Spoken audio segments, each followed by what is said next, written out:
In this video, I'm going to talk about how you find an equation of a rational function, given some information about it, and I'm going to talk about some other topics of interest as well.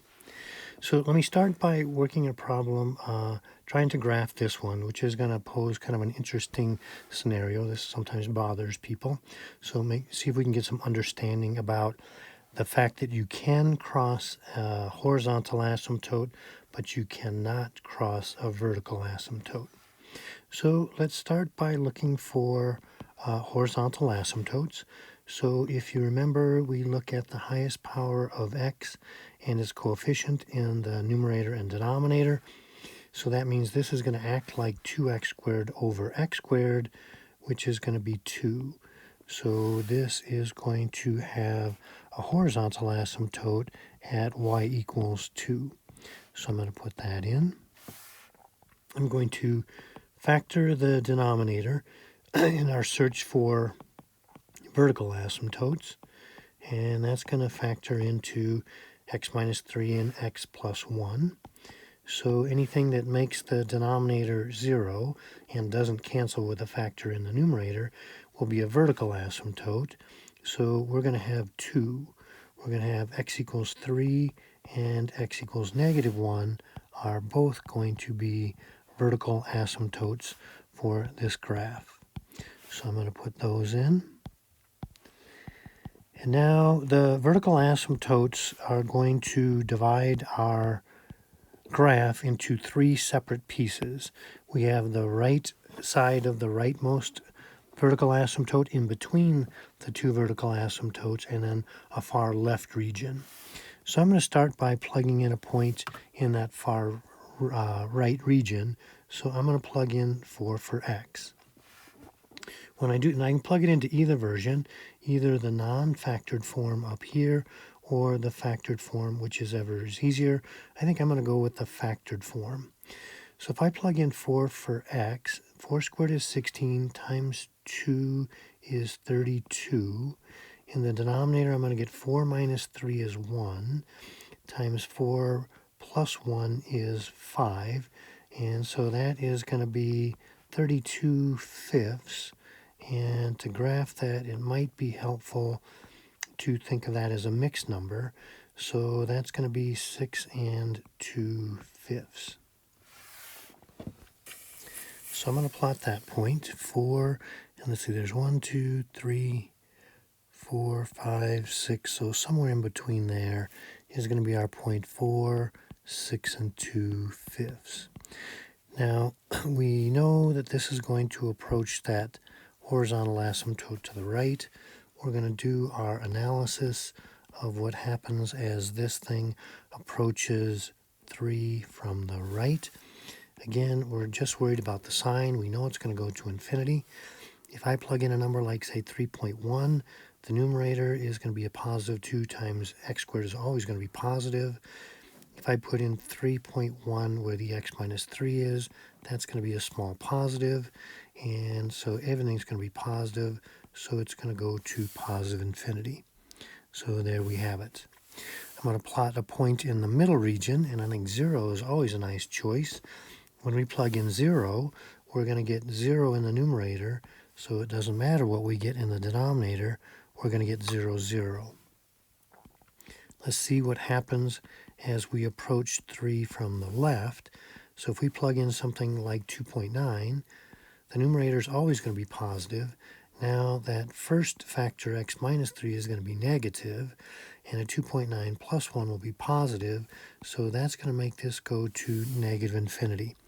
I don't know exactly how that's going to go, but I'm going to assume it's going to do something like that. I'm going to now take the limit as we approach that other asymptote, negative 1, from the right. So if I plug in something like, say, a negative 0.9, the numerator is still going to be positive because of the squaring. A negative 0.9 minus 3 is negative. A negative 0.9 plus 1 is going to be a small positive. So it looks like we're still going to go to negative infinity. So this thing's going to turn and go back down. Now I'm going to plot a point on the far left region. So I'm going to plug in negative 2. And I'm going to go to that factored version again. So negative 2 squared is positive 4 times 2 is 8. Negative 2 minus 3 is going to be a negative 5 times negative 2 plus 1 is negative 1. So that is going to be a positive 8/5, which is going to make that be, I'm going to think of it as a mixed number, 1 3/5. So since that was a negative 2 there. So our asymptote is at y equals 2. 1 3/5 is going to be a little bit below that. So it looks like this thing we know is going to approach that asymptote. I'm going to take that limit as x approaches negative 1 from the left. Now be careful here. Anything in the numerator is going to be positive. Negative 1.1 minus 3 is going to be negative in the bottom, but the negative 1.1 plus 1 is also going to be negative. This is actually going to positive infinity. So whereas this has dipped below the x-axis, it's going to turn and go up. This is a little bit disconcerting because you can see that our curve has actually crossed the horizontal asymptote. That can happen. But now it makes us wonder, does it cross the horizontal asymptote anywhere else? Does it cross somewhere over here on the right? Does it cross somewhere more on the left? Does it go back to the top side of that? Here's the analysis we can do to decide that and know definitively what's going on. Now we'll learn some really good techniques next year in calculus, but here's how we can do it without using calculus. We can ask ourselves, where does our function, the 2x squared minus 2x minus 3, equal the horizontal asymptote 2? We can solve this now. This is like what we've done in earlier problems on earlier worksheets. If I multiply both sides by that denominator, we'll get 2x squared equals 2 times x squared minus 2x minus 3. So distributing that is going to make that be 2x squared minus 4x minus 6. So we can see the x squares, the 2x squareds will cancel each other out. I'm going to add that 4x to the other side, and dividing by 4 is going to give us a negative 3/2. That's the point that we're seeing right here, where our curve crossed the horizontal asymptote. So since this is the only solution, we know that that's the only place this happens. And so our curve must do as we have graphed it here and approach that horizontal asymptote from below. Interesting idea. Let's talk about a couple little things. So transformations, one thing you'll be asked in your homework out of the book is to write transformations of y equals 1 over x.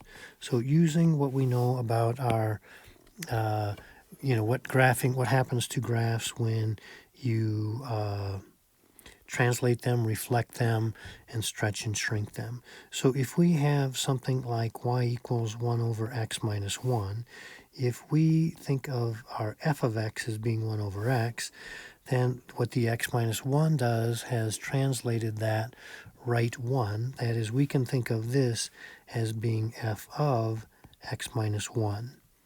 That is, we have plugged the x minus 1 in where the x is. That is, our graph, hopefully we have kind of a mental picture of what our 1 over x graph looks like. It's going to have horizontal asymptote at y equals 0 and a vertical asymptote at x equals 0. And what this f of x minus 1, what this is going to do is just translate that 1 to the right. So it's going to move that vertical asymptote to the right. But this is how we're writing it, as a transformation of 1 over x. Similarly, if we have, say, g of x is equal to negative 1 over x plus 2, then we can say, well, this g of x, let me write it as g of x, is the negative of f of x plus 2. So our transformation is going to be a reflection in the x and a translation left 2.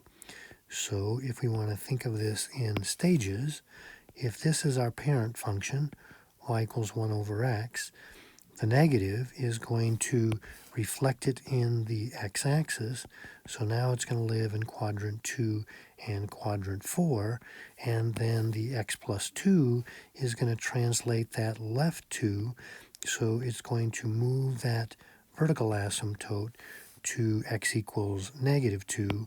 And then it's going to be what our reflected 1 over x graph is, so it's going to look something like that. So just a different way of thinking about this whole stuff as translations of our parent function y equals 1 over x. You may be asked in your homework to find zeros of a rational function. This isn't something that I make a big deal of, but you'll see it in some of your homework. So if you have something like, say, y equals x plus 3 over x minus 2, the zeros are going to be where y is equal to 0. So that's going to be the same thing as where our x-intercepts are. Well, we can do this by just plugging in 0 where the y is and solving this. So we can, as we have done in earlier problems, multiply by the x minus 2. And when we do that, 0 times anything remains 0. Multiplying by the x minus 2 will cancel that denominator. And so really, we're just going to find out where is the numerator equal to 0. And so negative 3 would be our 0, and negative 3, 0 would be the x-intercept. Let me do a different kind of problem. This is the one that I've kind of titled this video on. We're going to find an equation of a rational function. So of a rational function that meets these criteria. And I'm going to say with, and first of all we'll say a vertical asymptote at x equals 3, and a hole in the graph at x equals negative 1, and a vertical asymptote at y equals 3. So using this information, let's see if we can build a rational function. So let's see, if we have a hole, let's start with the hole. If we have a hole in the graph at x equals negative 1, that means we must have a factor of x plus 1 in both the numerator and denominator. So those will cancel, but it'll still be undefined at negative 1. To have a vertical asymptote at x equals 3 means we must also have a factor in the denominator of x minus 3. So that's going to take care of our vertical asymptote. Oops, and I didn't write this one right. Let me see if I can still erase this. I would think I wanted to call that a horizontal asymptote. So to get now the horizontal asymptote, to have a horizontal asymptote means I need to have the highest power of x in the numerator and denominator be the same, but for the coefficients to give me that 3. So as I look at this right now, I have a power of x squared in the denominator, but only an x in the numerator. So I'm going to have to build that up. So I'm going to put in another power of x. I'm going to just put in x. Now I have, the numerator has a highest power of x squared, and its coefficient is 1. So far I'm looking at x squared over x squared, but that would be a horizontal asymptote of y equals 1, not 3. So I'll put in another constant of 3. And so now this will meet the criteria. It's going to have a vertical asymptote at x equals 3, a hole at x equals negative 1, and a horizontal asymptote of y equals 3. Hopefully that's going to help you get through that homework assignment. Very good.